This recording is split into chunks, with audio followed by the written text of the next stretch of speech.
নমস্কার নমস্কার নমস্কার নমস্কার নমস্কার নমস্কার আপনাদের সবাইকে সবাইকে সবাইকে নমস্কার জানাচ্ছি। আপনাদের সবাইকে অজস্র শুভকামনা জানাচ্ছি, সবাইকে স্বাগত জানাচ্ছি আজকের এই শরণাগত অনুষ্ঠানে।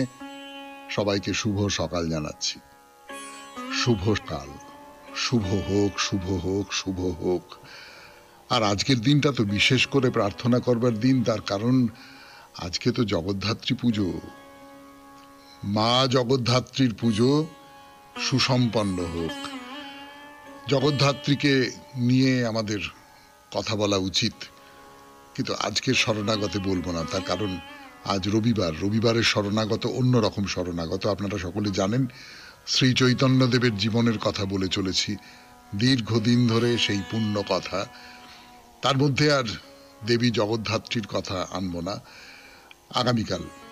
আগামীকাল সোমবারে আমাদের যে পুরাণ চিরন্তন শরণাগত অনুষ্ঠানে, সেখানে দেবী জগদ্ধাত্রীর কথা বলবো আপনাদের। কিন্তু আজকে যে শুধু জগদ্ধাত্রী পুজো তাই নয়, তার বাইরে আরো অন্তত দুটি খুব গুরুত্বপূর্ণ ঘটনার দিন আজ।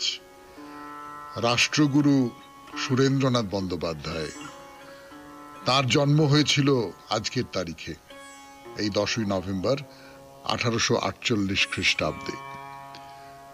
আর কানাইলাল দত্ত, তিনি শহীদ হয়েছিলেন, ইংরেজদের বিরুদ্ধে লড়াইয়ে শহীদ হয়েছিলেন তিনি।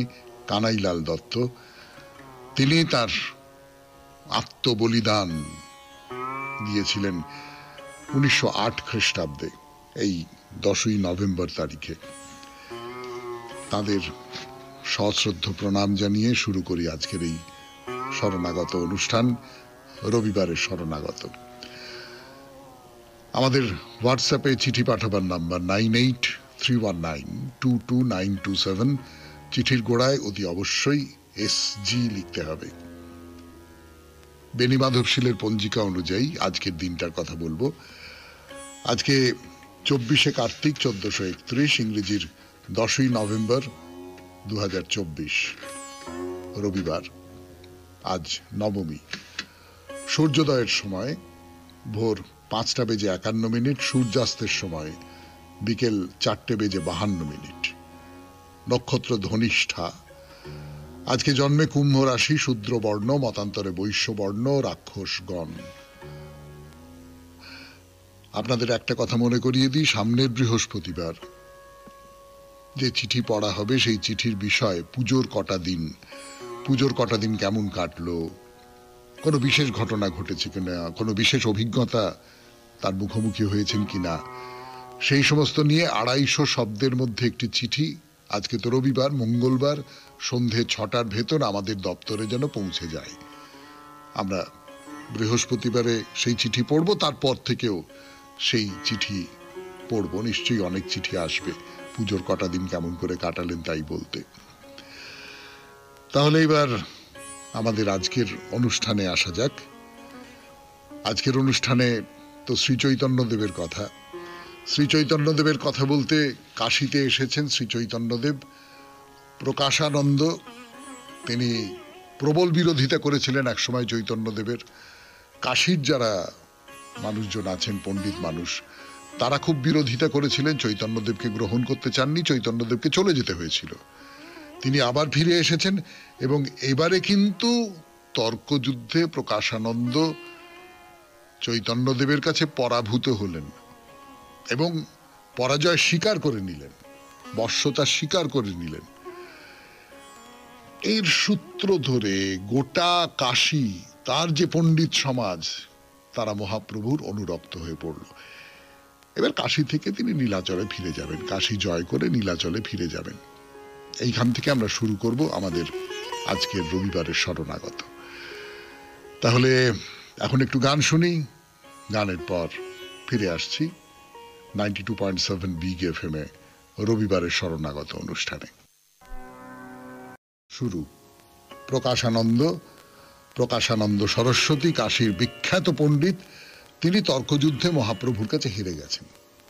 হেরে গিয়ে বলছেন যে আমি বুঝতে পেরেছি তুমি অচিন্ত শক্তি সম্পন্ন নররূপী ভগবান, আমি এর আগে তোমার অনেক নিন্দে মন্দ করেছি, আজকে তোমার চরণ স্পর্শ করে আমি সেই সমস্ত অপরাধ থেকে মুক্ত হতে চাই। তা মহাপ্রভু তার কথা শুনে একেবারে সংকুচিত হয়ে উঠলেন, বললেন, বিষ্ণু বিষ্ণু বিষ্ণু বিষ্ণু বিষ্ণু বিষ্ণু বিষ্ণু, আমি ক্ষুদ্র জীব, ভগবানের দাস, আমাকে ভগবান বলে মনে করো না। আমাকে ভগবান বলে মনে করলে আমার পাপ হবে। কিন্তু প্রকাশানন্দ শুনবেন না। না না না, তুমি ভগবান, তুমি ভগবান, তুমি ভগবান। তো মহাপ্রভু তাকে ওই মন্দিরের একটা ধারে বসে অঙ্গনে সেইখানে নানান আলোচনা করলেন, ব্রহ্মসূত্র, বৈষ্ণব তত্ত্ব, এই সমস্ত নিয়ে তো আলোচনা করলেন, করে বললেন যে জ্ঞানমার্গের চর্চা করে চিন্ময়তা লাভ করেও ভক্তির মধ্যে দিয়ে পরাভক্তি লাভ করা যায়। প্রকাশানন্দ, তুমি ভক্তির অনুষ্ঠান করো, তুমি কৃষ্ণ নাম জপ করো, কৃষ্ণ নাম কীর্তন করো, ভাগবত অনুশীলন করো। কৃষ্ণতুল্য ভাগবত জানাইল সংসারে। তো প্রকাশানন্দকে এইভাবে উদ্বুদ্ধ করে তার মন পাল্টে দিয়ে মহাপ্রভু এইবার তো চলে যাবেন, কাশী ছেড়ে আবার নীলাচলে চলে যাবেন। সবাইকে নমস্কার জানিয়েছেন, সবাইকে চারপাশে যারা ছিলেন। আর তিনি যেখানে যান সেইখানে অগণ্য মানুষ তার সঙ্গে সঙ্গে যায়, তাকে দেখবার জন্য যায়। কেউ দণ্ডবত হয়ে প্রণাম করে, কেউ দুহাত তুলে হরিবোল হরিবোল হরিবোল হরিবোল বলে। আর মহাপ্রভু মাঝে মাঝে দাঁড়িয়ে পড়েন, দাঁড়িয়ে পড়ে তাদের আশীর্বাদ করেন আর বলেন, বলো কৃষ্ণ, বলো কৃষ্ণ, বলো কৃষ্ণ, বলো কৃষ্ণ। মহাপ্রভুর অন্তর খুশিতে ভরে গেছে। একদিন এই কাশী থেকে তাকে খালি হাতে ফিরতে হয়েছিল, অপমানিত হয়ে ফিরতে হয়েছিল। আজ সেখানে ভাবের বন্যায় মানুষজন একেবারে নিমজ্জিত হয়ে পড়েছে।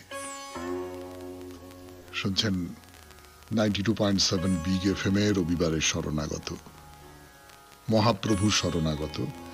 মহাপ্রভু কাশী থেকে এইবার ফিরে যাবেন নীলাচলে। আরো কথা বলবার জন্য ফিরে আসছে আপনাদের সৌমিত্র বসু 92.7 বিগ এফএম এ রবিবারের শরণাগত অনুষ্ঠানে 92.7 বিগ এফএম এ। ধরুন একটা কোনো মতাদর্শ, সেইটা হঠাৎ করে অনেক মানুষ গ্রহণ করতে পারে না। একটা কোনো পুরনো বাড়ি, সেই বাড়িটা হঠাৎ করে ধসে যেতে পারে না। তার ভেতরে ভেতরে ভেতরে ভেতরে ওই ধসে যাওয়ার নানান রকমের প্রবণতা তৈরি হয়ে যায়।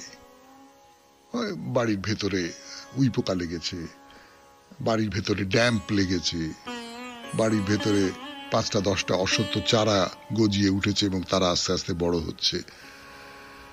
কাশীতে যে মহাপ্রভুর বিজয় হলো, প্রকাশানন্দ সরস্বতী পরাভূত হলেন এবং সকলে মহাপ্রভুকে শ্রেষ্ঠ বলে মেনে নিল, তার কাছে বশ্যতা স্বীকার করলো, তার কাছে সমর্পিত হলো।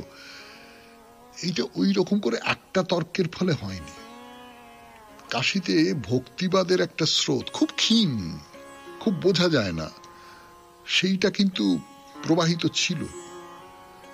আচার্য রামানুজ, তার অনুসারী কিছু বেদান্তবিদ, রামানন্দ, তারা এখানে রাম ভক্তিবাদের প্রতিষ্ঠা করেছিলেন, প্রচার করেছিলেন। মহাপ্রভু সে খবর জানতেন। কবির, তুলসীদাস, যাদের মতাদর্শে বলছে সব মানুষই সমান, তাদের সঙ্গে চৈতন্যদেবের খুব মিল আছে, খুব সম্পর্ক আছে। চৈতন্যদেব যেভাবে দেখছেন তারাও অনেকটা পর্যন্ত সেইভাবে দেখেছেন। তো তেলেগু ব্রাহ্মণ বল্লভাচার্য, তিনি ওই বৃন্দাবনের শ্রীনাথ মন্দিরে থেকে কাশীতে ভক্তি সাধনার প্রচার করেছিলেন। তিনিও মহাপ্রভুর দ্বারা প্রভাবিত হয়েছিলেন। তো এরকম করে মহাপ্রভু এই তর্ক বিতর্ক করবার আগে থেকেই কিন্তু কাশীতে আস্তে আস্তে আস্তে আস্তে ভক্তিবাদের যে বীজ, যাকে বলি, যে বীজটা আগেকার যে ধর্মবোধ, ধর্ম সাধনা তাকে ধসিয়ে দেবে, সেটা ছিল তলায় তলায় তৈরি হয়ে গিয়েছিল। মহাপ্রভু এসে তাকে ধাক্কা দিলেন, একটা বড় রকমের ধাক্কা দিলেন এবং সেটা ধসে পড়ে গেল। তো যাই হোক, 1515 খ্রিস্টাব্দের আশ্বিন মাসে নীলাচল থেকে রওনা হয়ে নানা তীর্থস্থান ঘুরে তিনি কাশীতে এসেছিলেন। এখানে সব মিলিয়ে প্রায় 2 মাস কাটিয়ে আবার নীলাচলের দিকে যাচ্ছেন। প্রকাশানন্দ তার মত পাল্টাবার পর মাত্র 4 দিন মহাপ্রভু ছিলেন এই কাশীতে। এইবার বিদায়, যাত্রা শুরু করতে হবে। যাত্রা শুরুর দিনটার কথা বলবো আপনাদের। 92.7 বিগ এফএম এ শরণাগত অনুষ্ঠান শুনছেন, রবিবারের শরণাগত। ত্যাগ করে নীলাচলে চলে যাবেন। ভোরবেলা উঠেছেন, উঠে গঙ্গা স্নান সেরেছেন, তৈরি হচ্ছেন। তো 5 জন মহাপ্রভুর অনুরাগী ভক্ত কাশীতে থাকেন, তারা মহাপ্রভুকে দর্শন করতে এসেছেন।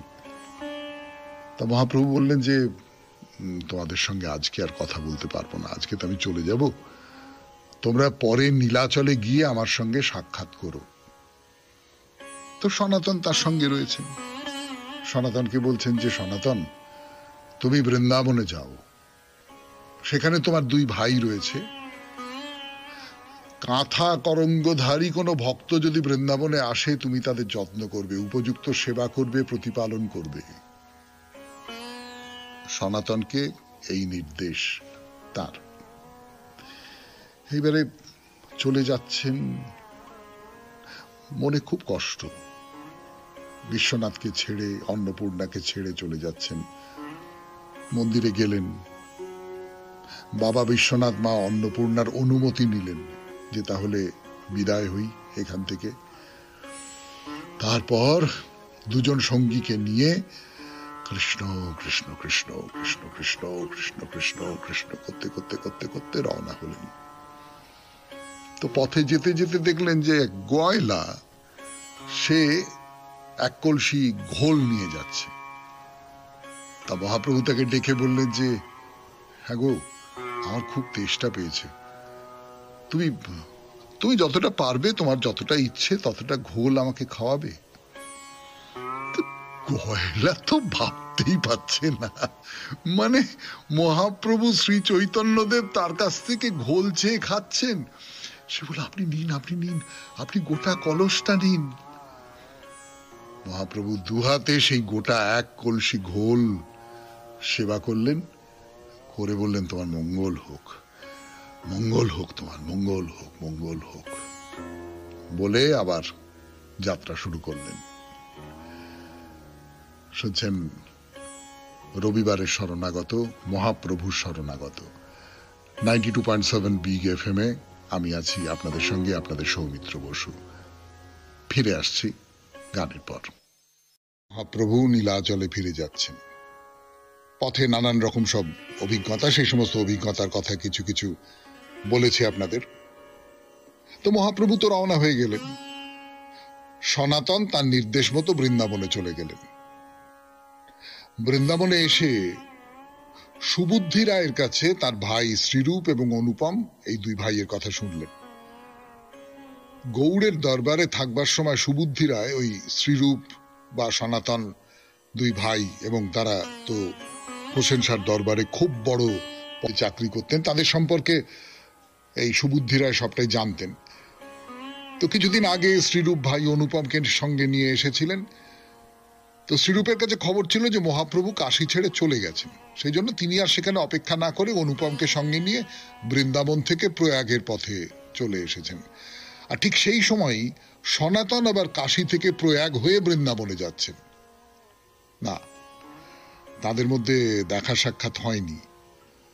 তার কারণ তারা 2টো আলাদা রাস্তা ধরে যাচ্ছেন, তারা জানতেনও না কে কোন রাস্তা দিয়ে যাবে, তার ফলে তাদের মধ্যে আর দেখা সাক্ষাৎ হতে পারেনি।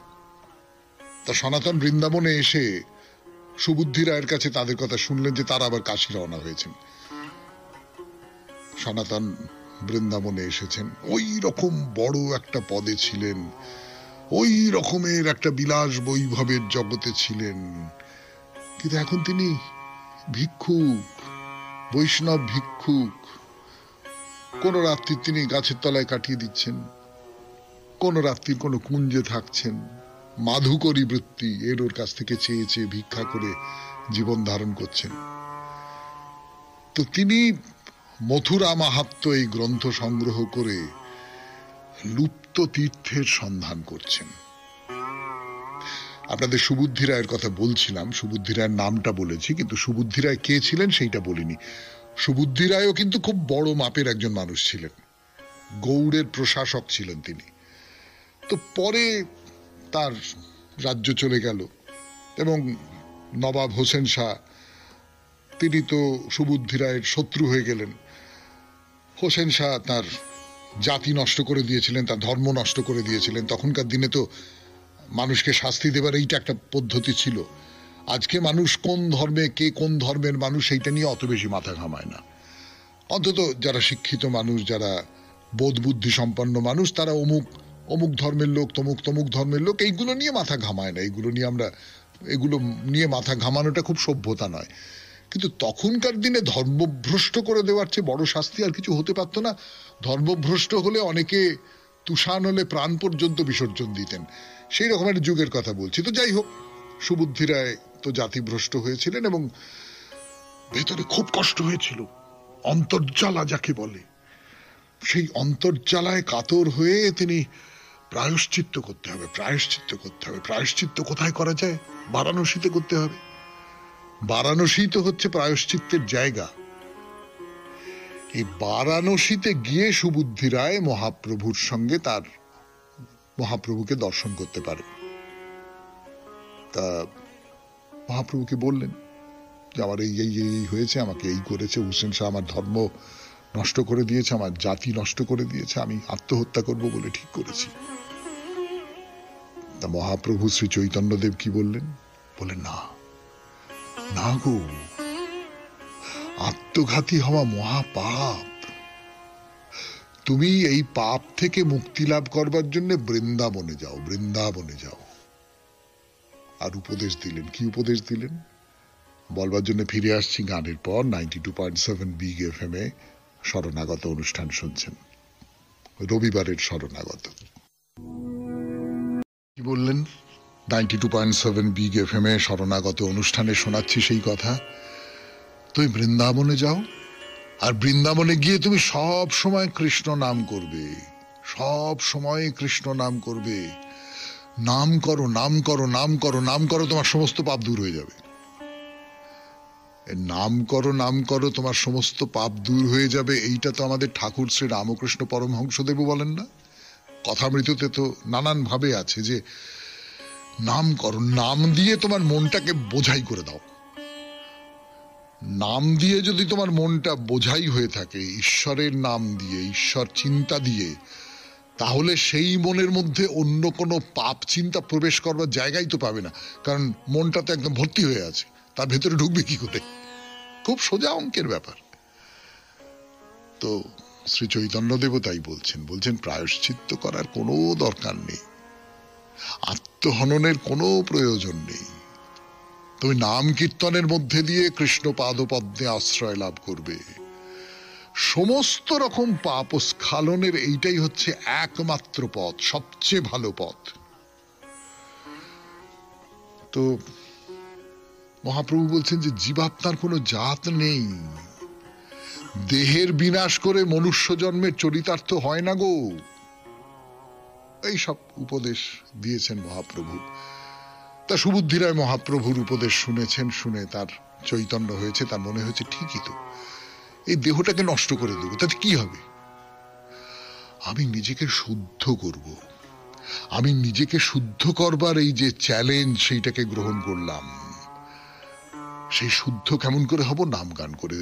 মহাপ্রভু আমাকে বলে দিয়েছেন নাম গান করো। আর তীর্থস্থান দর্শন, অনেক তীর্থ ঘুরে বেড়াচ্ছেন সুবুদ্ধি রায়, অনেক তীর্থ ঘুরে বেড়াচ্ছেন। তারপর বৃন্দাবনে চলে গেলেন। সেইখানে যমুনার তীরে ধ্রুব ঘাটে শ্রীরূপের সঙ্গে সুবুদ্ধি রায়ের সাক্ষাৎ হলো।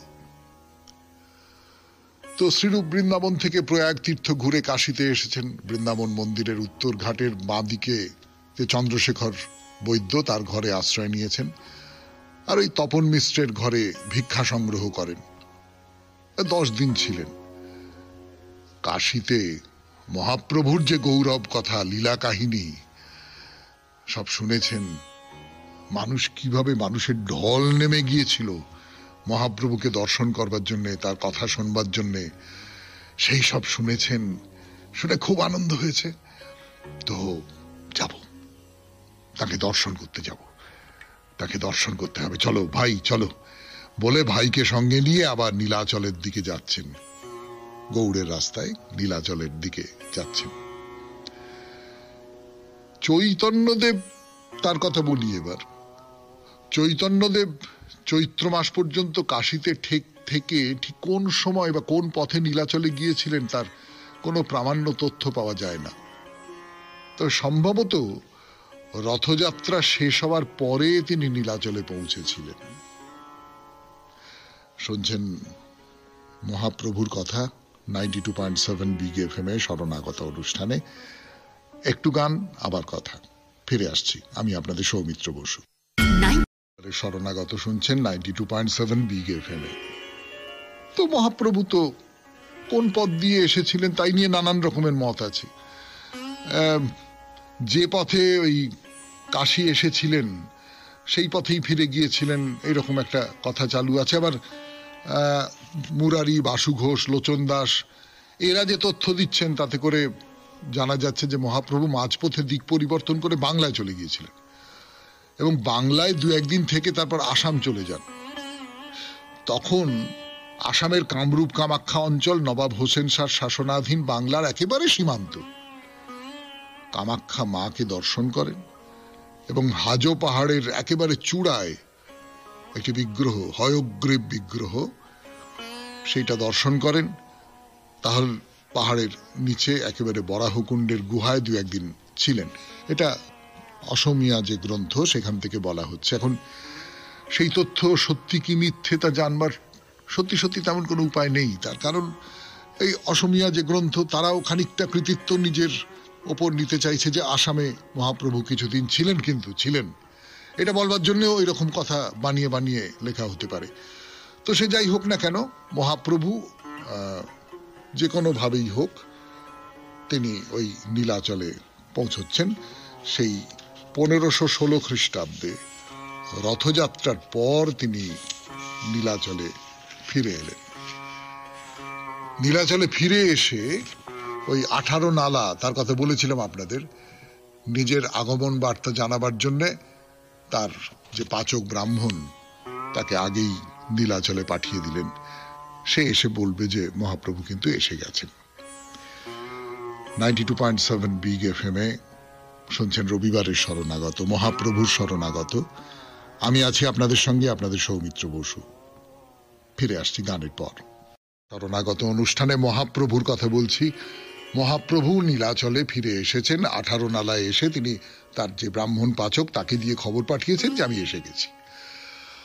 আর ভক্তরা তো সেই খবর শুনে একেবারে উল্লাস করছে, হরিবল হরিবল করতে করতে করতে করতে মহাপ্রভুকে নিয়ে আসবার জন্য এগিয়ে যাচ্ছেন। মহাপ্রভুও মন্দিরের পথে এগিয়ে যাচ্ছেন। এই ভক্তদের সঙ্গে মহাপ্রভুর মিলন হলো নরেন্দ্র সরোবরের তীরে। তো তাদের মধ্যে পরমানন্দ পুরী আছেন, ব্রহ্মানন্দ ভারতী আছেন, এই সমস্ত গুরুস্থানীয় যারা তারা সব আছেন। মহাপ্রভু তাড়াতাড়ি গিয়ে তাদের পায়ের ধুলো নিলেন, আশীর্বাদ দিলেন। চারপাশে ঘিরে ধরেছেন স্বরূপ, গদাধর, জগদানন্দ, কাশীশ্বর, গোবিন্দ, বক্রেশ্বর, কাশী মিশ্র, প্রদ্যুম্ন মিশ্র, পণ্ডিত দামোদর, হরিদাস, শঙ্কর, এরা সব ঘিরে ধরেছেন তাকে। মহাপ্রভুর চরণ বন্দনা করলেন। তো মহাপ্রভু তাদের সবাইকে একে একে আলিঙ্গন দিচ্ছেন আর তাদের নিয়ে সেই কীর্তন করতে করতে করতে করতে প্রথমেই তো জগন্নাথ দর্শন করতে হবে। নীলাচলে এসে প্রথমেই এই নীলাচলের যিনি কর্তা, সেই অর্থে বলতে গেলে বিশ্বভুবনের কর্তা, সেই জগন্নাথ দেবকে দর্শন করতে হবে। তো মহাপ্রভু জগন্নাথ দর্শনে গেলেন। আর ওই গরুর স্তম্ভ, আপনারা অনেকেই পুরীর মন্দিরে গেছেন, সেখানে যে গরুর স্তম্ভ আপনারা মনে করতে পারছেন, তার পাশে দাঁড়িয়ে চারপাশে ভক্তরা এবং সেই বিগ্রহ মূর্তি দর্শন করতে করতে মহাপ্রভু গান গাইছেন, নৃত্য করছেন। তো জগন্নাথের সেবকেরা তাকে তাড়াতাড়ি এসে তাকে মালা প্রসাদ এই সমস্ত দিলেন। তুলসী পরিছা, তার কথা বলেছিলাম, সে মন্দিরের যিনি প্রধান অন্যতম, তার পায়ের উপর লুটিয়ে পড়েছেন। সমস্ত জায়গায় একটা কলরল পড়ে গেছে, একটা প্রবল উদ্দীপনা।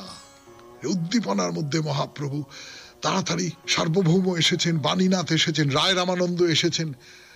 মহাপ্রভু সকলকে সঙ্গে নিয়ে সংকীর্তন করতে করতে কাশী মিশ্রের বাগানে গেলেন, সেই বাগান বাড়ি। শুনছেন মহাপ্রভুর কথা রবিবারের শরণাগত অনুষ্ঠানে 92.7 বিগ এফএম এ। ফিরে আসছি গানের পর আরো কথা বলবার জন্য। আমি আছি আপনাদের সঙ্গে, আপনাদের সৌমিত্র বসু। 92.7 বিগ এফএম এ শরণাগত অনুষ্ঠানে যে কতদিন পরে বধূয়া এলে, দেখা না হই তো পরানো গেলে, সেই কৃষ্ণকে রাধা বলছেন না বৈষ্ণব পদাবলিতে। তো মহাপ্রভুও কতদিন বাদে তিনি নীলাচলে ফিরে এসেছেন। সবাই এবারে আনন্দে উল্লাসে মেতে উঠেছেন। সার্বভৌম গদাধর দুজনেই বলছেন যে প্রভু আমার ঘরে আজকে ভিক্ষা দেব, আমার ঘরে আসুন, আমার ঘরে। তো মহাপ্রভুকে অনুরোধ করছেন, তিনি বলেন না না না না, আমি এই কাশী মিশ্রের বাগানেই ভিক্ষা গ্রহণ করতে চাই, এইখানেই। তো প্রয়োজন মতো মহাপ্রসাদ সার্বভৌম গদাধর সবাই আনিয়ে দিলেন। সেখানেই কাশী মিশ্রের বাড়িতে গম্ভীরায় সবাইকে নিয়ে বসে বৃন্দাবনে কি হলো না হলো, কি দেখলেন না দেখলেন, সেই সমস্ত কথা তিনি শোনাচ্ছেন। এই যে মহাপ্রভু নীলাচলে এলেন এবং এই গম্ভীরায় এসে বসলেন, জীবনের শেষ সময় পর্যন্ত 18 বছর তিনি এই গম্ভীরাতেই ছিলেন। এখান থেকে মহাপ্রভু আর অন্য কোথাও যাননি। তো বৃন্দাবন থেকে ফিরে আসার পরেই তার স্বভাবে আচরণে একটা অদ্ভুত পরিবর্তন দেখা দিল। সারা জীবন তার ভাবময় অবস্থায় কেটেছে। তো ভাবন্মাদ অবস্থায় নদিয়ার পথে পথে ঘুরেছেন। নবদ্বীপ, নীলাচল, দক্ষিণ ভারতের পথে প্রান্তরে, মন্দিরে, আশ্রমে একটা অজানা কিছু, অচেনা কিছু, একটা কোনো অনুসন্ধান, একটা কাউকে পেতে হবে, তার জন্য ঘুরে ঘুরে ঘুরে ঘুরে বেরিয়েছেন। সবসময় তাতে মগ্ন থেকেছেন।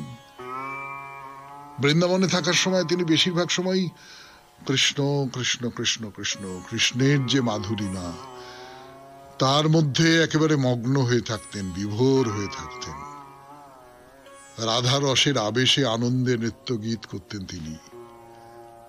কখনো হাসছেন, কখনো কাঁদছেন, কখনো আবার ভক্তদের নিয়ে উল্লাস করছেন,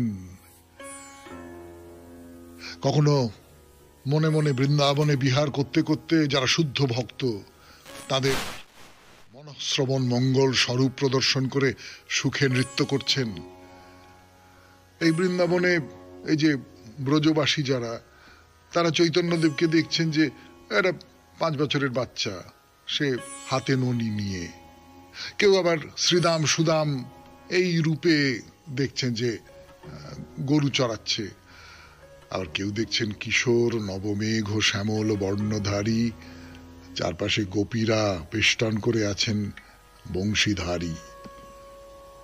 এই বৃন্দাবন থেকে ফেরার পরে মহাপ্রভু গম্ভীরার মধ্যে এসে বসলেন। তার 18 বছর এইখানে বাস করলেন। তার যে আচার আচরণ ব্যবহার, তার যে ভক্তি অনুশীলন, এই সমস্ত কিছুর মধ্যে দুটো আলাদা আলাদা ভাব প্রকাশিত হতে দেখা যাচ্ছে। কি সেই ভাব? এই যে 18 বছর, তার প্রথম 6টা বছর, সেই প্রথম 6টা বছরে মহাপ্রভু কি করছেন? তার মধ্যে 6 বৎসর ভক্তগণ সঙ্গে প্রেম ভক্তি লয়াইল নৃত্য গীত রঙ্গে। মানে প্রথম 6টা বছর ভক্তদের সঙ্গে প্রেম ভক্তি, নৃত্য গীত, রঙ্গ এই সমস্ত করছেন মানুষকে শিক্ষা দেবার জন্য। বৈষ্ণব ধর্মের আচার অনুষ্ঠান পালন করে ত্যাগ বৈরাগ্যের প্রকাশ্য যে প্রদর্শন, এই সমস্ত কিছুর মধ্যে দিয়ে ধর্মের বাস্তবতা শিক্ষা দিলেন যে কেমন করে তুমি ধর্মাচরণ করবে। তো আমাকে দেখো, আমাকে দেখো, গুরু যে বলেন না, আমাকে দেখো, আমাকে দেখে বোঝো যে কেমন করে ধর্মাচরণ করতে হয়, কেমন করে শাস্ত্র কথা মানতে হয়। ভক্তিমূলক অনুষ্ঠানে থেকে সমস্ত ভক্তদের মধ্যে বসে নৃত্য গীত করছেন, নানান উৎসব অনুষ্ঠানে প্রেম ভক্তির মহিমা প্রকাশ করছেন। কখনো নগর কীর্তনে অংশ নিয়েছেন, নিজে ভক্তদের সঙ্গে কথা বলছেন। এই হলো প্রথম 6টা বছর। আর শেষের 12টা বছর, শেষের 12টা বছরের কথা বলবো আপনাদের 92.7 বিগ FM এ শরণাগত অনুষ্ঠানে। তারপরেই আজকের মতো বিদায়। একটু গান, তারপরে সেই কথা। বছর নীলাচলে এসে গম্ভীরায় বাস করছেন। সেখানে মহাপ্রভু কি করছেন না করছেন তার কথা বললাম আপনাদের। এবারে আর 12 বছর, মোট 18 বছর ছিলেন তিনি।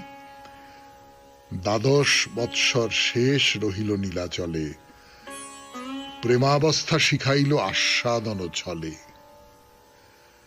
এখন তিনি ক্রমশ রাধা হয়ে উঠছেন। রাধা ভাব উদ্যুতি সুবলিতাং। আর ধর্ম প্রচার করতে পারছেন না, ধর্ম শিক্ষার উপদেশ দিতে পারছেন না। এই যে দলে দলে মানুষ তার কাছে আসে, তাদের সামনে বেরিয়ে তাদের কিছু কথা বলা, তাদের সঙ্গে সম্পর্ক তৈরি করা, যোগাযোগ তৈরি করা, সেই সমস্ত কিছু আর করতে পারছেন না। এখন নিজের ভেতরে ঢুকে গেছেন। ওই যে আখের রস, খুব তপ্ত যে আখের রস, ভেতরটা স্নিগ্ধ, বাইরেটা জ্বালাময়, রস আস্বাদনে একটা অপূর্ব মাধুর্যময় অবস্থার মধ্যে তিনি বিরাজ করছেন। তার মধ্যে দিয়ে এই সমস্ত মানুষ, জগৎবাসী যাকে বলে, তাকে দেখে রাধা প্রেমের মহিমা উপলব্ধি করছেন। প্রাকৃত অপ্রাকৃত সব মিলে মিশে একেবারে একাকার হয়ে যাচ্ছে। কবি বলছেন, রাধিকার ভাব জয়ছে উদ্ধব দর্শনে, সেইভাবে মত্ত প্রভু রহে রাত্রি দিনে।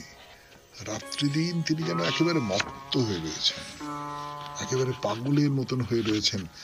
বাইরের মানুষ তাকে বুঝতে পারছে না, তাকে উন্মাদ বলেই মনে হচ্ছে। সেই অপ্রাকৃত রাধা প্রেম যা তার আচারে আচরণে ভাব ও চেষ্টায় প্রকাশিত হয়েছিল, স্বরূপ দামোদর তার লেখায় তাকে অমর করে গেছেন। রাধার মহিমা প্রেম রসসীমা জগতে জানাতো কে, যদি গৌর না হইত। শ্রী চৈতন্যদেব যদি না আসতেন, তাহলে রাধার মহিমা কে জানাতো? 18 বছর কাশী থেকে ফিরে এই যে নীলাচলে এলেন তিনি, কাশী মিশ্রের গৃহে এবং তারপর গম্ভীরায়। সেই গম্ভীরায় 18 বছর থেকে গেলেন। তারপরে তিনি অপ্রকট হবেন। সেই 18 বছরের কথা পরের রবিবার থেকে। আজকের মতো শেষ করছি। রবিবারে শরণাগত। সবাই খুব ভালো থাকবেন, আনন্দে থাকবেন। আমাদের হোয়াটসঅ্যাপে চিঠি পাঠাবার নাম্বার 9831922927। চিঠির গোড়ায় অতি অবশ্যই SG।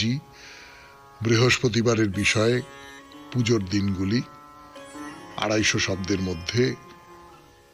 মঙ্গলবার সন্ধে 6টার ভেতর আপনার চিঠি আমাদের দপ্তরে পৌঁছে যাওয়া চাই। আবার বলি, ভালো থাকবেন। আনন্দ, আনন্দ খুব গুরুত্বপূর্ণ, সুখ নয়, আনন্দ। নমস্কার, নমস্কার।